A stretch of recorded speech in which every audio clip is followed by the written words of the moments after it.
ನಂತರದಲ್ಲಿ ರಾಮಲಿಂಗಾರೆಡ್ಡಿ ಅವರು ಮಾತನಾಡಿದ್ದಾರೆ. ಕೇಳಿಸ್ಕೊಂಬಿಡಿ, ಅದಾದ್ಮೇಲೆ ನಾಗರಾಜ್ ಯಾದವ್ ಅವರು ಉತ್ತರ ಕೊಡ್ತಾರೆ. 5 ವರ್ಷಕ್ಕೆ ಮುಂಚೆ ಅಂದರೆ ಈ ಜನವರಿ 25ಕ್ಕೆ 2020ರಲ್ಲಿ ಈ ಜನವರಿ 25ಕ್ಕೆ 5 ವರ್ಷಕ್ಕೆ ಮುಂಚೆ ಟಿಕೆಟ್ ದರ ಏರಿಸಿದ್ದು ಕಲ್ಯಾಣ ಕರ್ನಾಟಕ, ವಾಯವ್ಯ ಕರ್ನಾಟಕ, ಆಮೇಲೆ KSRTC. ಅಂದರೆ 5 ವರ್ಷಕ್ಕೆ ಮುಂಚೆ ಬೆಲೆ ಏರಿಕೆ ಮಾಡಿದ್ವಿ ಟಿಕೆಟ್ ದರ. ಆಗ ಡೀಸೆಲ್ ರೇಟು ಭಾಳ 60 ರೂಪಾಯಿ ಏನೋ ಇತ್ತು, ಸ್ಯಾಲ್ರೀಸು ಕಡಿಮೆ ಇತ್ತು. ಆಮೇಲೆ ಹಿಂದೆ ಆಡಳಿತ ಮಾಡಿದಂಥ BJPಯವರು 5,900 ಕೋಟಿ ಸಾಲ ಇಟ್ಬಿಟ್ಟು ಹೋಗ್ಬಿಟ್ಟಿದ್ದಾರೆ. ಬ್ಯಾಲೆನ್ಸ್ ಇಟ್ಬಿಟ್ಟು ಹೋಗಿದ್ರೆ 5,900 ಕೋಟಿ ನೀವು ತೀರಿಸ್ಕೊಳ್ರಪ್ಪ ಅಂತ ನಮಗೆ ಬ್ಯಾಲೆನ್ಸ್ ಇಟ್ಟೋಗಿದ್ದಾರೆ. ನಮಗೇನು ಸಾರಿಗೆ ಸಂಸ್ಥೆಗಳು ಯಾವತ್ತೂ ಕೂಡ ಲಾಭದ ದೃಷ್ಟಿಯಿಂದ ಯಾವತ್ತೂ ಕೂಡ ಕೆಲಸ ಮಾಡೋದಿಲ್ಲ. ಯಾಕೆಂದರೆ ಪಬ್ಲಿಕ್ ಸೆಕ್ಟರ್ಸು ಎಸ್ ಟಿ ಯುಸು ಪ್ರಪಂಚದ ಎಲ್ಲ ಭಾಗದಲ್ಲೂ ಕೂಡ ಯಾರೂ ಕೂಡ ಲಾಭ ಮಾಡೋ ದೃಷ್ಟಿಯಿಂದ ಮಾಡೋದಿಲ್ಲ. ನಾಗರಾಜ್ ಯಾದವ್ಜಿ, ಎಲ್ಲಕ್ಕಿಂತ ಮುಖ್ಯವಾಗಿ ರಾಮಲಿಂಗಾರೆಡ್ಡಿ ಅವ್ರ ಮಾತಲ್ಲಿ ಯಾದವ್ಜಿ ಬಿಜೆಪಿ ಅವಧಿಯಲ್ಲಿ ಸಾಲ ಬಿಟ್ಟು ಹೋಗಿದ್ರು ಅನ್ನೋದು ಗೊತ್ತಿತ್ತಲ್ಲ, ಯಾಕೆ ಇದನ್ನ 1.5 ವರ್ಷಗಳ ಕಾಲ ಹೇಳ್ದಲೆ ಈಗ ಇಲ್ಲ ಅನಿವಾರ್ಯ, ಬಿಜೆಪಿ ಅವ್ರ ಸಾಲ, ಮೇಂಟೆನೆನ್ಸ್, ಸ್ಯಾಲರಿ ಇತ್ಯಾದಿ ನಾವು ಏರಿಕೆ ಮಾಡೋದು ಅನಿವಾರ್ಯ ಅಂತ ಈಗ ಯಾಕೆ ಹೇಳ್ತಿದ್ದೀರಿ? ಎಲ್ಲಾ ಚುನಾವಣೆಗಳು ಮುಗಿದ ಮೇಲೆ. ಒಂದು ನಿಮಿಷ, ಇದು ಬಿಜೆಪಿ ಅವ್ರು ಸಾಲ ಮಾಡಿದ್ದಾರೆ ಅದಕ್ಕೋಸ್ಕರ ಇನ್ಕ್ರೀಸ್ ಮಾಡ್ತೀನಿ ಅಂತ ತಿಳ್ಕೊಬೇಡಿ. ಅವ್ರು ಸಾಲ ಮಾಡಿದ್ರು ಅಂತ ಮಾಹಿತಿಯನ್ನು ಜನಗಳು ಕೊಟ್ಟಿದ್ದಾರೆ. ಇದು ಇನ್ಕ್ರೀಸ್ ಮಾಡ್ತಾ ಇರ್ತಕ್ಕಂಥದ್ದು because of government of India's policy on petroleum product diesel hike ಆಗಿರ್ತಕ್ಕಂಥದ್ದು. 33 ರೂಪಾಯಿಗಿಂತ ಹೆಚ್ಚು ಟ್ಯಾಕ್ಸ್ ಆಗಿರ್ತಕ್ಕಂಥದ್ದು. ಇವತ್ತು ಅಟ್ಲೀಸ್ಟ್ ಒಂದು ಪಬ್ಲಿಕ್ ಟ್ರಾನ್ಸ್ಪೋರ್ಟ್ ಆದ್ರೂ ಎಕ್ಸಾಮ್ ಟ್ಯಾಕ್ಸ್ ಎಕ್ಸೆಂಪ್ಷನ್ ಕೊಡಬೇಕಾಗಿತ್ತು. ರಾಜ್ಯ ಸರ್ಕಾರಗಳು ಅದನ್ನ ಪರಿಪಾಲನೆ ಮಾಡ್ತಾ ಇದ್ರು. ಅವಾಗ ಆಟೋಮೆಟಿಕ್ಲಿ ಪ್ರೈಸ್ ಕಡಿಮೆ ಆಗ್ತಾ ಇತ್ತು. ಒಂದ್ ಕಡೆ ಸ್ಯಾಲರೀಸ್ ಹೈಕ್ ಆಗಿದೆ, ಒಂದ್ ಕಡೆ ಡೀಸೆಲ್ ಪ್ರೈಸ್ ಹಾಕ್ ಆಗಿದೆ. ಮೇಡಮ್ ಹೇಳ್ತಾ ಇದ್ರು, ನೀವು ಎಲ್ಲಿಂದ ತಂದ್ರೆ 52,000 ಕೋಟಿ ರಿಸೋರ್ಸ್ ಅಂತ ವಿಚಾರ ಹೇಳಿದ್ರು. ಅದು ಬಜೆಟೆಡ್ ಅಕೌಂಟ್ ಅಂತ ಹೇಳ್ತಾ ಇದೀವಿ ನಾವು. ಒಂದು ವೈಟ್ ಪೇಪರ್ ಬೇಕಾದ್ರೆ ನಿಮ್ಗೆ ಕೊಡ್ತೀವಿ. 3.71 ಲ್ಯಾಕ್ ಕ್ರೋಡ್ ಬಜೆಟ್ ಅಲ್ಲಿ 52,000 ಕೋಟಿನ ನಾವು ಇದಕ್ಕಿಟ್ಟಿರ್ತೀವಿ ಗ್ಯಾರಂಟಿಗಳಿಗೆ. ಇನ್ನು 58,000 ಕೋಟಿಗಳನ್ನ ನಾವು ಇನ್ಫ್ರಾಸ್ಟ್ರಕ್ಚರ್ ಕ್ಯಾಪಿಟಲ್ ಎಕ್ಸ್ಪೆಂಡಿಚರ್ಗೂ ಸಹ ಇಟ್ಟಿದ್ವಿ. It's a budgeted account for merit ರಿಸೋರ್ಸಸ್ಗೆ. ಅದು ಬಜೆಟ್ ಬುಕ್ ತೆಗೆದು ಓದ್ಕೋಬೇಕು ಅನ್ನೋ ವಿಚಾರಗಳು ಹೇಳ್ತಾ ಇದೀನಿ. ಆಮೇಲೆ ಹೇಳ್ತಾ ಇದ್ದೀನಿ, ಒಂದು ನಿಮಿಷ, ಪ್ರೈಸ್ ನ 15% ನಾನು ಕಾಮನ್ ಮ್ಯಾನ್ 15% ಇನ್ಕ್ರೀಸ್ ಮಾಡ್ರಿ ಅಂದ್ರು. ಇದೇ ತರ ಇರಬೇಕಾಗಿತ್ತು.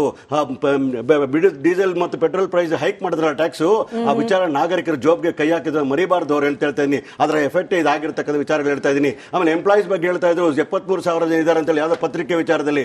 ಅದು ಟೋಟಲಿ ರಾಂಗ್ ಅಂತ ಹೇಳ್ತೀವಿ. 1,01,688 ನೌಕರರು ಕೆಲಸ ಮಾಡ್ತಾ ಇದ್ದಾರೆ. ಅವ್ರು ಬಿಜೆಪಿ ಅವರು ಅವ್ರ PF ಕಟ್ಟಿರಲಿಲ್ಲ, ಗ್ಯಾಜೆಟ್ ಕಟ್ಟಿರಲಿಲ್ಲ, ಸಾಲದ ಮೇಲೆ. ಆಮೇಲೆ ಇನ್ನೊಂದು ಹೇಳ್ಬೇಕಾದ್ರೆ ಬಹಳ ಸಾಲ ಮಾಡಿದ್ರು 2 ವರ್ಷದಲ್ಲಿ, 1.5 ವರ್ಷದಲ್ಲಿ. ಅಶೋಕ್ ಅವರು ಹೇಳಿದ್ರಲ್ಲ, 3.25 ವರ್ಷಕ್ಕೆ ಮಾನ್ಯ BSV ಅವರು ಬೊಮ್ಮಾಯಿಯವರು ಮಾಡಿದ ಸಾಲ 3.75 ಲಕ್ಷ ಕೋಟಿಗಳು ಸಾಲ ಮಾಡ್ತಾರೆ ರಾಜ್ಯದಲ್ಲಿ. ಅವ್ರು ಮಾಡಿದ ತಪ್ಪುಗಳಿಗೆ ಇವತ್ತು ಅದು ಬಡ್ಡಿ ಕಟ್ಟಬೇಕಂತ ಕಷ್ಟ ಆಗಿರ್ತಕ್ಕಂಥದ್ದು.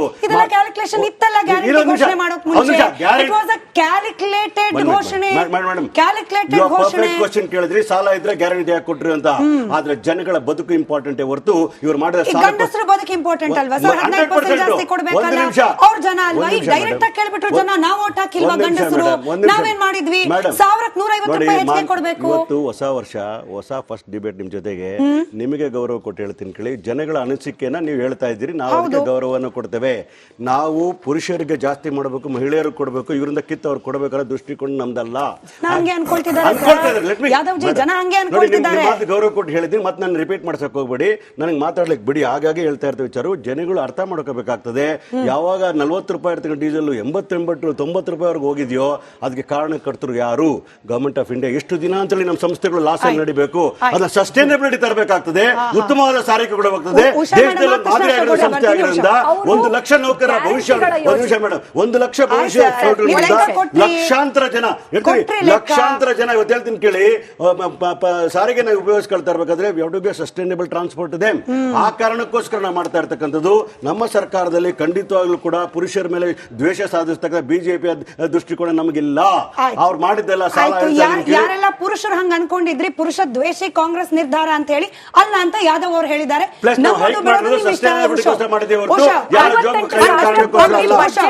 ಗ್ಯಾರಂಟಿಗಳಿಗೋಸ್ಕರ ನಾವು ಮೀಸಲು ಮಾಡಿದೀವಿ ಅಂತ ಹೇಳಿದ್ರು. ಬಹಳ ಅದ್ಭುತವಾಗಿ ಹೇಳಿದ್ರು. ನಾನು ಕೇಳೋದು, 1 ನಿಮಿಷ, ಪ್ಲಾನ್ಡ್ ಪ್ರೋಗ್ರಾಮ್ ಆಗಿದ್ರೆ ನಿಮ್ಮ ಪ್ಲಾನಿಂಗ್ ಏನಿತ್ತು ಅವ್ರದ್ದು? ಈಗ ಉಚಿತ ಬಸ್ ಪ್ರಯಾಣ ಮಾಡಿದಾಗ ಹೆಣ್ಣು ಮಕ್ಕಳಿಗೆ ಟಿಕೆಟ್ ಅನ್ನ ಇಶ್ಯೂ ಮಾಡ್ತಾರೆ, ಆದ್ರೆ ಆ ಟಿಕೆಟ್ ಕಲೆಕ್ಷನ್ ಆಗಿ ಅದರದ್ದು ಲೆಕ್ಕ ಕೊಡ್ಬೇಕಾಗತ್ತೆ. ಆ ಅಮೌಂಟ್ ಏನ್ ಕಲೆಕ್ಷನ್ ಆಗುತ್ತಲ್ಲ ಅದನ್ನ ಸರ್ಕಾರ ಕೊಡ್ಬೇಕಾಗಿತ್ತು ಇಲಾಖೆಗೆ. ಹೌದಾ? ಈಗ ನಿಜವಾಗ್ಲೂ ಇವರು ಸರ್ಕಾರದ ಬಜೆಟ್ ನಲ್ಲಿ ಗ್ಯಾರಂಟಿಗೋಸ್ಕರ ಮೀಸಲಿಟ್ಟಿದ್ರೆ ಅದ್ರ ವಿಶೇಷವಾಗಿ ಸಾರಿಗೆಗೆ ಅಂತ ಹೇಳಿದಾಗ ಶಕ್ತಿ ಯೋಜನೆಗೆ ಅದನ್ನ ನೀವು ಕೊಟ್ಟಿದ್ದೀರಾ?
ನಂತರದಲ್ಲಿ ರಾಮಲಿಂಗಾರೆಡ್ಡಿ ಅವರು ಮಾತನಾಡಿದ್ದಾರೆ, ಕೇಳಿಸ್ಕೊಂಬಿಡಿ. ಅದಾದ್ಮೇಲೆ ನಾಗರಾಜ್ ಯಾದವ್ ಅವರು ಉತ್ತರ ಕೊಡ್ತಾರೆ.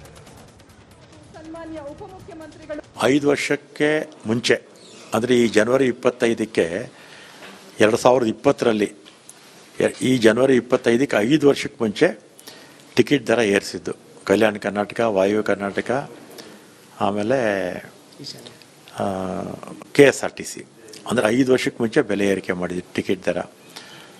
ಆಗ ಡೀಸೆಲ್ ರೇಟು ಭಾಳ 60 ರೂಪಾಯಿ ಏನೋ ಇತ್ತು, ಸ್ಯಾಲ್ರೀಸು ಕಡಿಮೆ ಇತ್ತು. ಆಮೇಲೆ ಹಿಂದೆ ಆಡಳಿತ ಮಾಡಿದಂಥ BJPಯವರು 5,900 ಕೋಟಿ ಸಾಲ ಇಟ್ಬಿಟ್ಟು ಹೋಗ್ಬಿಟ್ಟಿದ್ದಾರೆ. ಬ್ಯಾಲೆನ್ಸ್ ಇಟ್ಬಿಟ್ಟು ಹೋಗಿದ್ರ? 5,900 ಕೋಟಿ ನೀವು ತೀರಿಸ್ಕೊಳ್ರಪ್ಪ ಅಂತ ನಮಗೆ ಬ್ಯಾಲೆನ್ಸ್ ಇಟ್ಟೋಗಿದ್ದಾರೆ. ನಮಗೇನು ಸಾರಿಗೆ ಸಂಸ್ಥೆಗಳು ಯಾವತ್ತೂ ಕೂಡ ಲಾಭದ ದೃಷ್ಟಿಯಿಂದ ಯಾವತ್ತೂ ಕೂಡ ಕೆಲಸ ಮಾಡೋದಿಲ್ಲ. ಯಾಕೆಂದರೆ ಪಬ್ಲಿಕ್ ಸೆಕ್ಟರ್ಸು ಎಸ್ ಟಿ ಯುಸು ಪ್ರಪಂಚದ ಎಲ್ಲ ಭಾಗದಲ್ಲೂ ಕೂಡ ಯಾರೂ ಕೂಡ ಲಾಭ ಮಾಡೋ ದೃಷ್ಟಿಯಿಂದ ಮಾಡೋದಿಲ್ಲ. ನಾಗರಾಜ್ ಯಾದವ್ ಜಿ, ಎಲ್ಲಕ್ಕಿಂತ ಮುಖ್ಯವಾಗಿ ರಾಮಲಿಂಗಾರೆಡ್ಡಿ ಅವ್ರ ಮಾತಲ್ಲಿ ಯಾದವ್ ಜಿ ಬಿಜೆಪಿ ಅವಧಿಯಲ್ಲಿ ಸಾಲ ಬಿಟ್ಟು ಹೋಗಿದ್ರು ಅನ್ನೋದು ಗೊತ್ತಿತ್ತಲ್ಲ, ಯಾಕೆ ಇದನ್ನ 1.5 ವರ್ಷಗಳ ಕಾಲ ಹೇಳ್ದಲೆ ಈಗ ಇಲ್ಲ ಅನಿವಾರ್ಯ, ಬಿಜೆಪಿ ಅವ್ರ ಸಾಲ, ಮೇಂಟೆನೆನ್ಸ್, ಸ್ಯಾಲರಿ ಇತ್ಯಾದಿ ನಾವ್ ಏರಿಕೆ ಮಾಡೋದು ಅನಿವಾರ್ಯ ಅಂತ ಈಗ ಯಾಕೆ ಹೇಳ್ತಿದ್ದೀರಿ? ಎಲ್ಲಾ ಚುನಾವಣೆಗಳು ಮುಗಿದ ಮೇಲೆ. ಒಂದು ನಿಮಿಷ, ಇದು ಬಿಜೆಪಿ ಅವ್ರು ಸಾಲ ಮಾಡಿದ್ದಾರೆ ಅದಕ್ಕೋಸ್ಕರ ಇನ್ಕ್ರೀಸ್ ಮಾಡ್ತೀನಿ ಅಂತ ತಿಳ್ಕೊಬೇಡಿ. ಅವ್ರು ಸಾಲ ಮಾಡಿದ್ರು ಅಂತ ಮಾಹಿತಿನ ಜನಗಳು ಕೊಟ್ಟಿದ್ದಾರೆ. ಇದು ಇನ್ಕ್ರೀಸ್ ಮಾಡ್ತಾ ಇರ್ತಕ್ಕಂಥದ್ದು because of government of India's policy on petroleum product diesel hike ಆಗಿರ್ತಕ್ಕಂಥದ್ದು. 33 ರೂಪಾಯಿಗಿಂತ ಹೆಚ್ಚು ಟ್ಯಾಕ್ಸ್ ಆಗಿರ್ತಕ್ಕಂಥದ್ದು. ಇವತ್ತು ಅಟ್ಲೀಸ್ಟ್ ಒಂದು ಪಬ್ಲಿಕ್ ಟ್ರಾನ್ಸ್ಪೋರ್ಟ್ಗಾದ್ರೂ ಅವ್ರು ಟ್ಯಾಕ್ಸ್ ಎಕ್ಸೆಂಪ್ಷನ್ ಕೊಡಬೇಕಾಗಿತ್ತು. ರಾಜ್ಯ ಸರ್ಕಾರಗಳು ಅದನ್ನ ಪರಿಪಾಲನೆ ಮಾಡ್ತಾ ಇದ್ರು. ಅವಾಗ ಆಟೋಮೆಟಿಕ್ಲಿ ಪ್ರೈಸ್ ಕಡಿಮೆ ಆಗ್ತಾ ಇತ್ತು. ಒಂದ್ ಕಡೆ ಸ್ಯಾಲರೀಸ್ ಹೈಕ್ ಆಗಿದೆ, ಒಂದ್ ಕಡೆ ಡೀಸೆಲ್ ಪ್ರೈಸ್ ಹಾಕಾಗಿದೆ. ಮೇಡಮ್ ಹೇಳ್ತಾ ಇದ್ರು, ನೀವು ಎಲ್ಲಿಂದ ತಂದ್ರೆ 52,000 ಕೋಟಿ ರಿಸೋರ್ಸ್ ಅಂತ ವಿಚಾರ ಹೇಳಿದ್ರು. ಅದು ಬಜೆಟೆಡ್ ಅಕೌಂಟ್ ಅಂತ ಹೇಳ್ತಾ ಇದೀವಿ ನಾವು. ಒಂದು ವೈಟ್ ಪೇಪರ್ ಬಗ್ಗೆ ನಿಮ್ಗೆ ಕೊಡ್ತೀವಿ. 3.1 ನಿಮಿಷ ಮೇಡಮ್, 3.71 lakh crores ಬಜೆಟ್ ಅಲ್ಲಿ 52,000 ಕೋಟಿನ